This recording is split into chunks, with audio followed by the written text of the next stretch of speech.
A life spent chasing mundane things or things that are not necessary will always end in vanity. But a life spent chasing purpose will end in legacy. Is life truly vanity upon vanity? This mindset is dangerous. Holding on to this ideology is a very dangerous one. It makes you complacent. Thinking that life is vanity upon vanity leads to complacency. It can make you give up on life so quickly and so easily.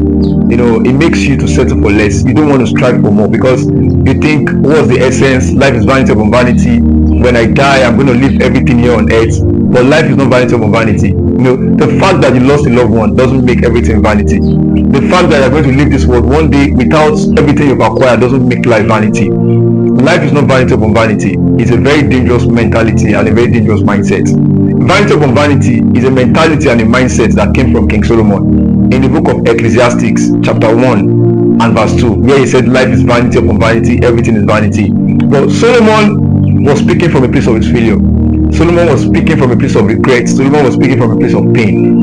God has invested so much in Solomon. God entrusted so much in the hands of Solomon. God gave him wisdom. God gave Solomon wealth. God gave him wisdom. But he didn't understand the purpose for which those things were given to him. Dr. Mbanasor, we always say, when the purpose of a thing is not known, that abuse is inevitable. So Solomon abused everything that God gave to him. Solomon had 700 wives and 300 concubines. He started out well with God, but he ended up badly. Solomon in his lifetime served both God and idols, and then when he got to the end of the road, the end of his life, he looked back and nothing was worth celebrating. He didn't have any legacy. A life spent chasing mundane things or things that are not necessary will always end in vanity, but a life spent chasing purpose will end in legacy. So Solomon spent his life chasing mundane things.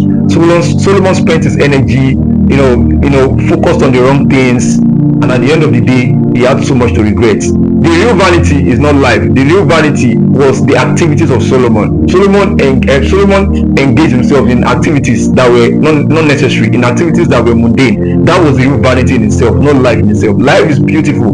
There's nobody who lives a meaningful and purposeful life that calls life vanity. When life is rooted in impact, it's not vanity. When life is rooted in purpose, it's not vanity. Life is not vanity when you are living for impact. Life is not vanity when you are living a meaningful and a purposeful life. So stop calling life vanity. Life is not vanity when it is anchored in purpose, when it is rooted in Christ, when it is lived in alignment with God. Life is not vanity. When life is lived chasing purpose, life is not vanity. When life is lived putting smiles on the faces of people, life is not vanity. There is a lot of things to live for.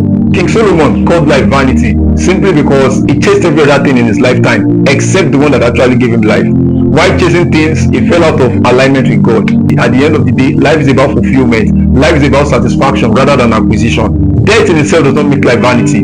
It's a wasted purpose that does make life vanity. Do away with the mentality that life is vanity. Reject that mindset. Reject that ideology. Life is not vanity. You can make life count. You can make something beautiful out of your life. The Bible talks about a cloud of witnesses in Hebrews chapter 12 and verse 1. These are people that are proud of what they have done while they were on earth. These are people that are proud of their achievement in time. They were proud of their faith work with God. There were a lot of things to live for. People don't actually die. People continue to live through their legacy. People continue to live, through what they have done in their lifetime. So life is a very beautiful place to be. What is that thing that we are doing today that is not necessary? That at the end of the day, there will be a cause for regret.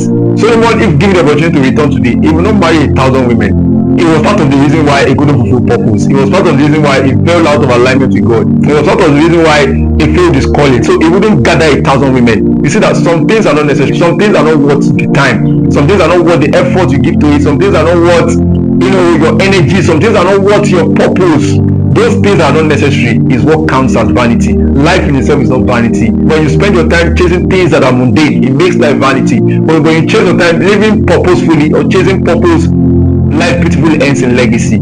So I want to encourage us today to drop that mentality, drop that mindset that life is vanity. Life is a beautiful place, a platform for you to contribute your quota, do a lot of things with the potentials that God has given to you. Life is a place for you to make an impact. Life is a place for you to touch the hearts of people. Life is a place for you to put smiles on the faces of people. Life is a place that can be beautifully lived, and at the end of the day you are fulfilled. At the end of the day you are satisfied. Keep fulfilling purpose, keep striving, don't give up on life, never settle for less. Life is beautiful. Thank you very much.